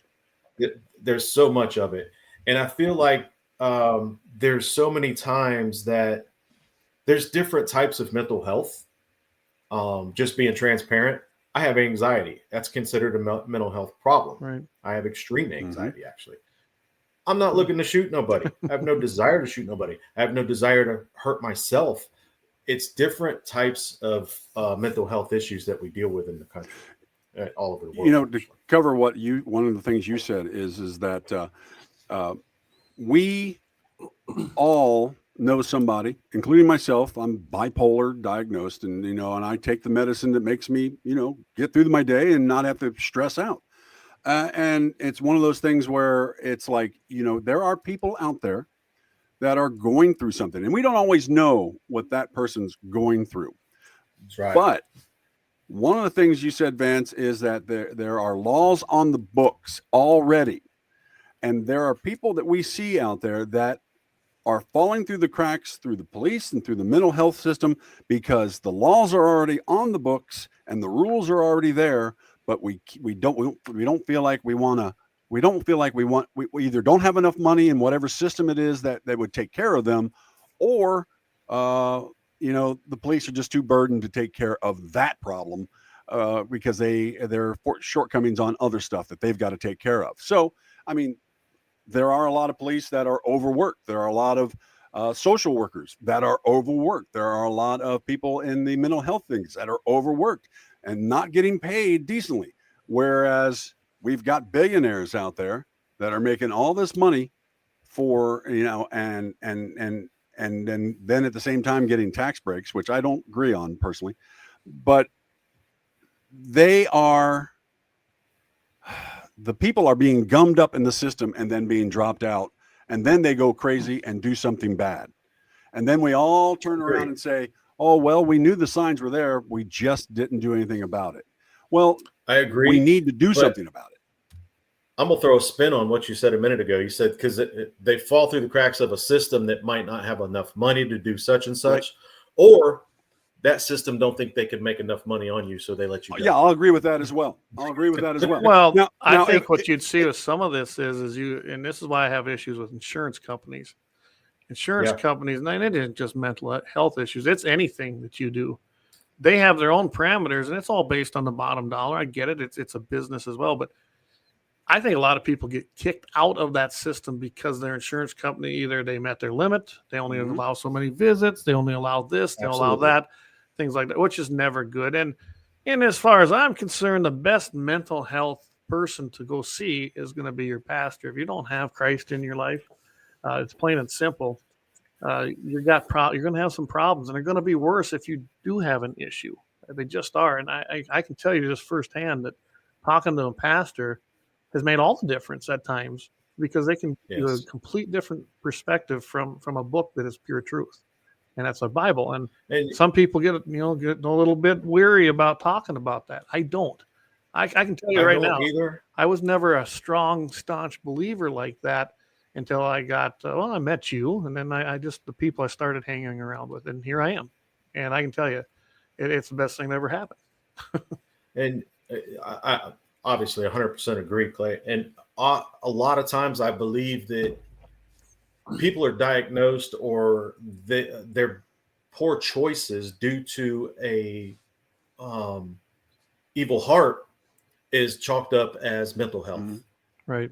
They had mental health problems, when the fact is they probably made some poor choices. Y'all know my past. I made very poor choices in my younger years: drugs, alcohol, running around in and out of jail and all that stuff. I was not mentally unstable. I was dumb. I made bad choices that made me look like I was mentally unstable. Why are you fighting that dude that's 7 foot tall and you're all of 5'9"? Because I'm stupid. I made bad choices. Because I'm 10 foot tall and bulletproof. Now, most people would look at me and say, that dude's mentally unstable. No, I made bad choices. Yes. And getting back to what Clay said, the more of Christ we have in our hearts, the less room we have for the evil that wants to be instilled in the devil wants to instill in your heart and your life. So the more we fill our lives with God, the less room we have for the evil that is too often mistaken for mental illness. Right. One thing Gene Cox points out something pretty cool. I like this. The Bible's never been amended. And you're right. It hasn't. Awesome. Can't be. Yeah. I mean, it can't be. Some try. Yeah. And I do think, and maybe you're going to hit on this, Mike, but I do think too that a lot of people today won't go in and get the treatment or seek the treatment because they are going to be tagged with something. They're not necessarily mentally ill. They just are going through a rough time. But with today's, and we just heard about this at the beginning of the show about red and yellow flag laws. And they're very sound-minded people, but if they go get treatment, and I see this in the VA system the worst, I'm telling you. Yeah. And then that's who they went after first. They wanted to see all these records on people at the Veterans Administration hospitals, and then they were going to flag them. Well, you know what's going to happen? Yeah, you do that, then they're going to say, nah, you know what? I'm not going in, when they should be going in. And I think we over-medicate people. All in the name of the dollar. They're like, oh, get on this, get on that. I think sometimes that makes it worse. A lot of times it makes it worse. And a lot of people will not go get the help they need because they don't want to be jacked up on drugs and stuff that they might just need to vent. They might need to talk to somebody. They might need to get something out. And the VA system and our medical system is just trying to feed them full of drugs and make money. Well, the last 12 years, we've had a situation where you walk into your doctor's office and you have to hit those questions. Do you feel safe in your home? It's none of your well, it's none of your damn business, Doc. But thanks for asking. It's like, and what am I going to say? Well, I'm feeling a little depressed. Well, I might as well just say, if depending on the doctor, I could just say goodbye to my ability to be able to own a gun, make a purchase, or even own a gun, because this doctor might think, well, if you're a gun owner and you're a hunter, and we know you're a hunter, and you're not feeling that you're feeling sad or you're depressed or whatever else. Well, I'll feel even more sad that I can't own a gun and I can't go out and hunt. I can't go out and live the life that I've been living. I can't go out and hunt with my son. I can't do all those things. Yeah, then I feel even worse. So what do most people say? They just say, yeah, Doc, I feel fine. Well, and I think that leads back to maybe we're looking in the wrong places a lot of times because of the weaponization, and that's what it is. It's the weaponization of mental health, all in the name of control for various reasons, whether it's guns, whether it's, pick your poison. It's about that control.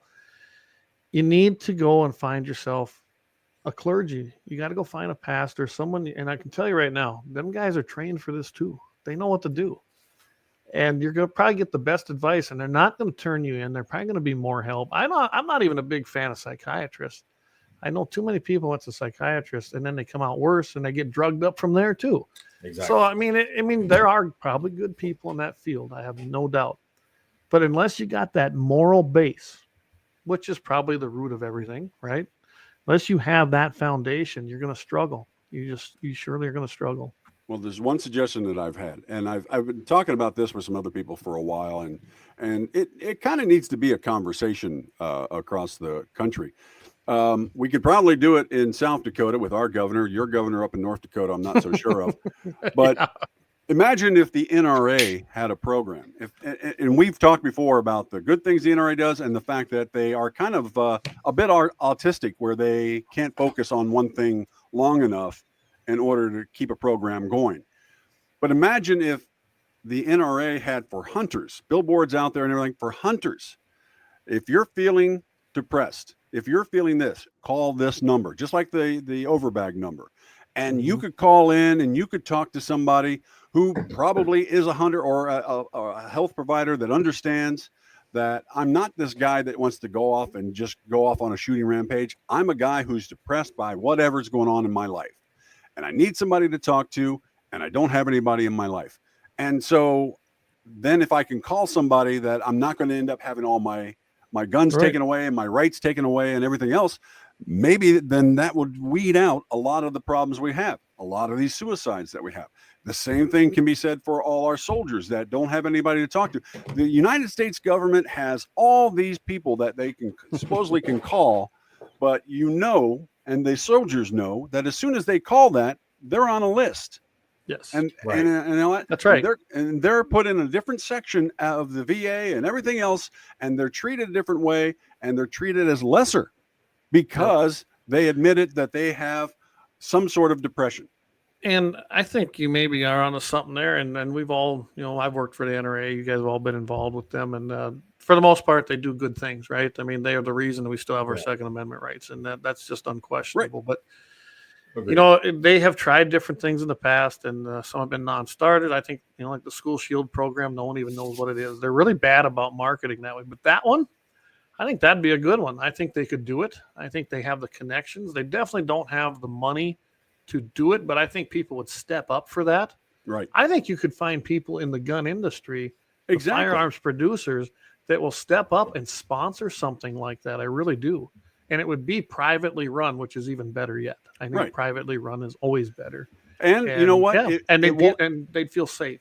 It won't affect your insurance. It won't affect your Medicare. It won't affect any of that stuff, because you know what? It is a private thing that you get to finally talk to a health professional that won't stigmatize you and won't throw you under the bus. And I can tell you right now, people that have true mental illness and have those kinds of thoughts, they're looking for safety. They really are. They're looking for someone to listen. I mean, I've dealt with some people and tried to help them, and sometimes I did, sometimes I didn't. They're looking for someone to listen and then get to the root of the problem with them, but not feel threatened by you, not be threatened by the person they're talking to. They have to have that confidence and trust and safety or they'll never get over what's ailing them. I mean, that's Right. plain and simple. That's a big key to it is any government run program, people are scared of the government. Absolutely. And they have a reason to be, because you're going on a list, like Mike said, Right. you're going to be on some list, you're going to be drugged up, you're just going to be seen as a lower person in society because you have mental problems. Yep. And most people just want to, it would amaze you, and I'm speaking from many years of experience of needing to talk to someone and many years of listening to people. It would amaze you at what just listening to someone and offering a prayer for them and offering them a little encouragement, you would be amazed at how far that can go in someone's life. Yep. Oh yeah. Just listening and give them, like Clay said, that safe spot. That's a safe space, not some corner in a closet at Starbucks. Yeah. No, that you're right. That's the true one. And the confidence just in that little bit, that little bit that somebody paid attention, and then they sit there and go, wow, I'm not alone. I'm not the only person feeling this way. And this guy wants to help. Yeah. If you can get over that hump with them, you usually can make a lot of headway. But yeah, you're right. I don't think government don't do anything good. I mean, or anything correctly, and they're bad at what they do for the most part. So, well, we've talked about that in the past. Is in the government, you can do a job and you can do it terribly, and when things all hit the fan, what do? They either move you to another job in the government and let you take over something else over there, and just wash it all or put it all underneath the rug, because they have no accountability whatsoever. Right. Because we take the same bad people and we keep moving them around in different organizations because maybe they'll do better there. And give them a raise generally. Yeah, give them a raise. And you know what? I would like to say also, it's very valuable to surround yourself with people you can talk to. Absolutely. It is absolutely valuable. I've called Clay. Clay's called me. We know we can lean on each other. That is, and we each have other friends that we know. Me and Mike. We can call for prayer. We can call for encouragement. We can take care of each other if we need to. Yep. And that is very valuable to mental health, is surrounding yourself with people you can trust to vent to. Oh, absolutely. I mean, I called Mike how many times back in the day, especially when we were working together so close. Well, you as well as Vance, and really anybody that we were close with within that NRA family. I mean, let's face it, we had a family there, didn't we? Mm-hmm. No, absolutely. And David Fetting gets a tripod. I suppose he's looking at the screen here. David's out in Washington. He's on a long haul run with the semi. So anyway, I hope he has safe travel all the way back home, because we'd like to get you back here, Dave, all in one piece. Well, I'll tell you, you guys got any closing thoughts on this? I think we're going to have to revisit this. I really do. Yeah, by the way, anybody, I would love to hear after the show anybody's feedback. Just send us an email, guns@gunsinthe701.com. I'll tell you why. I really think this has been a different show, which I liked. Do you like the format? Do you like what's going on here? I mean, I thought it's been a great roundtable. It just a little something different, and we're open to any kind of suggestions. And then I'm gonna let you guys have a couple closing remarks on this. Then I'm gonna give you a quick announcement going into happy ending, and then we're gonna call the show, guys. Go ahead, Vance. I'd just like to say, as far as all these subjects go, the more people with Christ in their hearts, the less room there is for evil in the world. Absolutely. So yeah, Clay, I'm a Mason, and I'm a huge in the Masons for South Dakota, and it's one of the things. It's a service organization that I do a lot. Just like when me and you were together and Vance were together with the NRA, we raised how many hundreds of thousands of dollars for shooting sports in South Dakota and more. I do the same thing with my groups, my service groups. I've always been focused in it, and I've actually kind of replaced what I used to do with you in the Masonic world. So I'm going around, and I'm high up right now in the Grand Line of South Dakota, rich history. And, I meet people of all walks of life, and I'm talking about doctors and lawyers and contractors and plumbers and DJs and everybody else. And that's the thing that we need to do. I think service groups that have those types of organizations, that have any type of service organization that has multiple people of different lifestyles that can be there, that you can walk in and be like, look, hey, I got a question. Not necessarily about your profession, but just in life. What do you think about this? And that's what you need in your life as well. You need to be able to talk to people in a comfortable way as brothers and sisters, instead of always being worried about what everybody else thinks and the Jones think. It's about personal relationships, and I think with the invention of this and computers and a lot of other things, they're tools. They're good tools, but they seem like they rule people's lives. I've even gotten, I try to limit what I do on the social platforms at all. I've really, and I take time to unplug. As you guys know, you can't always get a hold of me, right? That's because I probably turned my phone off. I'm telling you right now, you've got to have that personal interaction with people. Community. It's a sense of community. If you have I can tell you right now, if you have your church community, an active church community, that's a great place. And they usually invite you in there with open arms. And there's nothing better because you got a bunch of like-minded people there that they're not there to compete with you. They're there to lift you up. And once you get there, things get a whole lot better. They just truly do. I can't say it any better than that, I guess. I just feel that that's what everybody needs. You have to have that sense of community and support because life is tough. It's tough enough right now. And if you're trying to do it all alone, that's when you're going to have a problem. You can't do it on your own. And I'm a little sad that I don't get to dance as much now that I've erased TikTok from my thing. So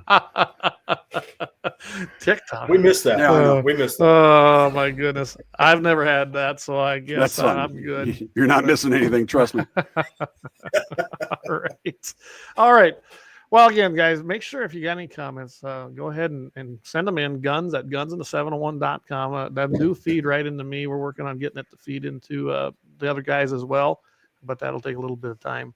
I can just tell you right now that we're looking for any kind of suggestions. But I have an announcement, and I'm sure this is going to actually kind of shock some people.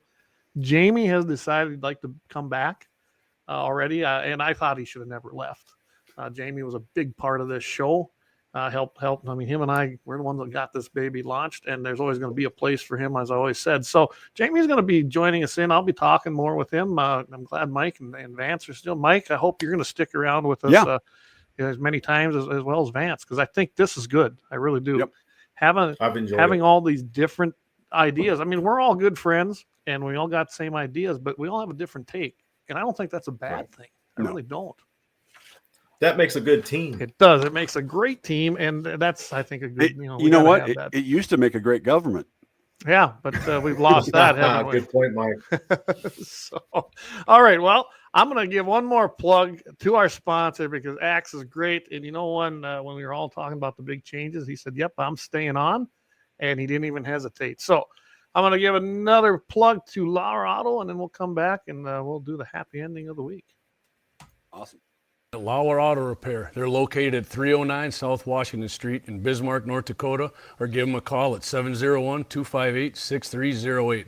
The team of mechanics at LAUER Auto can tackle any problem your vehicle is having, and when you do business with LAUER, you can be assured you're doing business with the Pro Second Amendment America First Repair Shop. There's plenty of other auto repair shops in the Bismarck-Mandan area, but why take the chance of patronizing a shop that might not have your beliefs at heart? Make no mistake, LAUER Auto is your Pro Second Amendment repair shop. When you talk to the guys at LAUER Auto, don't forget to tell them you heard they're a sponsor of Guns and the 701 and that you appreciate their support of our Pro Second Amendment, Pro North Dakota live stream and podcast. That's LAUER Auto Repair, 701-258-6308, located at 309 South Washington Street, Bismarck, North Dakota. Yeah, Jamie does a good job with that, don't he? For voiceover work. Yeah, I did this. I shot the video, and he did the voiceover. I thought he did real good. So maybe we got a side gig here, huh? There you go. All right. Well, tell him there's no money in radio, so don't. Oh, you've told me that. Yeah. You know, and I think me and Jamie are learning that. We've got one gig that it's let's just say it's for the exposure. Maybe that's the best for the exposure. There you go.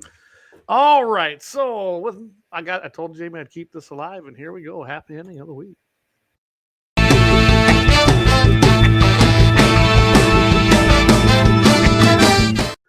Now that guy was ready to pull his gun, and he meant business. He wanted to make sure he was not going to become a victim. So Here we got, this comes out of Mississippi, and I kind of just run across this one by chance, really. Basically, the headline caught me. Mayoral candidate shot dead with an AR-15 by brother-in-law in a likely self-defense case. Wow, huh? Mm-hmm. He was running for the mayor position. He was fatally shot after he showed up at his estranged wife's home and refusing to leave, despite the brother-in-law's reported demands, the police said, and it's probably likely a self-defense shooting. The police chief, Jimmy McCoy, said just a bad situation all the way around. Jason Adam Marshall, 41, was fatally shot early Wednesday morning when he showed up to the house that he shared with his wife for 12 years. It was reported they had a very bitter divorce. Marshall was a candidate for the mayor of Soso, Mississippi. I don't know where that's at. Do you guys know where that's at? No. Yeah. During the town's special election last month, Marshall reportedly showed up at the home. He evidently wasn't elected either. They didn't say that. After 4 a.m., and he was met by his brother-in-law. He lives in the house next door. The brother-in-law, he was armed because he felt threatened. He told the gentleman, Mr. Marshall, to leave repeatedly. After Marshall did not leave, he pulled his own gun. He didn't comply, and that's when basically the brother-in-law said, I've had enough. And he shot him, and he fatally shot him.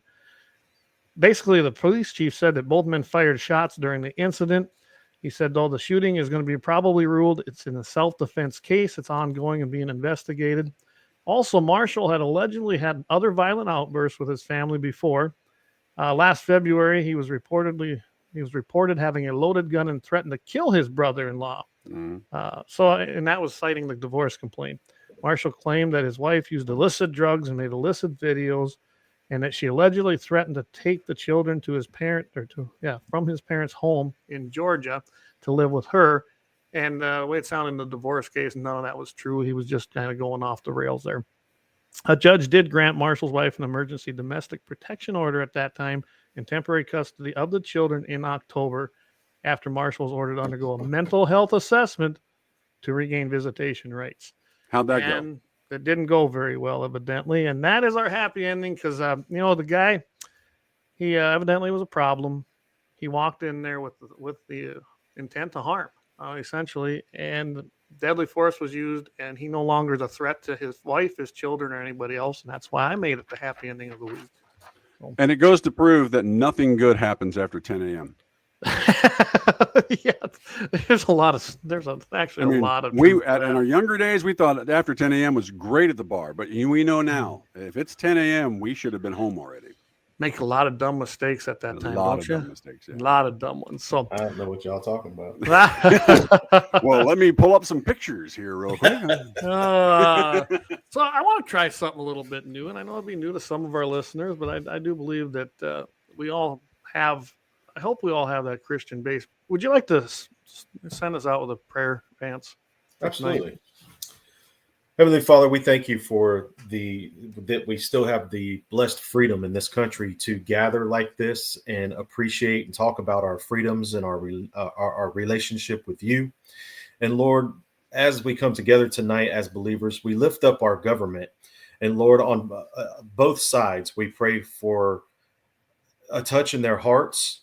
I pray, Lord, that they receive you as their Savior and you guide their minds to lead this country in the way that it was meant to be. And Lord, we just pray for our soldiers overseas and everyone active right now. And Lord, as we mentioned earlier, our veterans that have so much of a hard time, we pray that you touch their hearts, Lord, and bring them closer to you. And Lord, we thank you for this beautiful country, and we ask for continued protection over this country, Lord. And Lord, we just love you, and we thank you for all the blessings that we have in this country still today. In Jesus' name, amen. Amen. Thank you. And I know that might caught a few people off guard, but that's my belief. I know that's Vance's belief and Mike's, and that's how we look at it. And you can always look for the Lord. I did. I was not I had my past too, guys. So don't remember. We're all sinners. We're all sinners. So Saved with by that, grace. Saved by grace, and we all can find redemption there. And we just celebrated a season all about that. We had Jesus born for our redemption, and don't forget that. And our pastor actually, he made that a very big part of his sermon over the Christmas holidays. So yeah, thank you, Vance. Appreciate that. Appreciate it. Well, with that, I'm going to remind everybody Friday, and Mike, are you going to join me Friday on K-Fire? Yeah, it's going to be 8:15 your time. Yeah, it's 8:15 my time. Yep. So yeah, So, I don't go. And I'll send you some stuff that we're going to probably touch on for that. And that's on KFYR 550 AM right out of Bismarck, 8:15 Central, 7:15 Mountain. And again, next Wednesday night, guys, episode 76. And we'll be, we're going to touch on a lot of subjects, I think, but catch us at 6 p.m. Mountain Time, 7 p.m. Central. You can find us on Rumble, YouTube, Fascist Book. You can find us at the website, GunsOf701.com, and of course, iHeartRadio on just about every single platform out there. I see we were just picked up by 3 other platforms that I'm guessing they're taking it from the big ones. I think that's how that works, but got to know. So I guess we're growing on that as well, and I'm happy to do it. And I know that Jamie's actually working on getting our Twitter stuff back up ever since it was sold to Elon and become X. There's some different parameters we have to meet now to be live streaming there and take comments. So anyway, we're working on it. We'll try to get that back up. But until then, you guys got anything else you want to add before we close out? Nope. Good show. Enjoyed talking to you guys. Yeah, I've had a lot of fun tonight. I really did. It was great to have you guys on. And guys, as always, what do I say? Keep your powder dry. We'll see everybody next week. Take care, guys.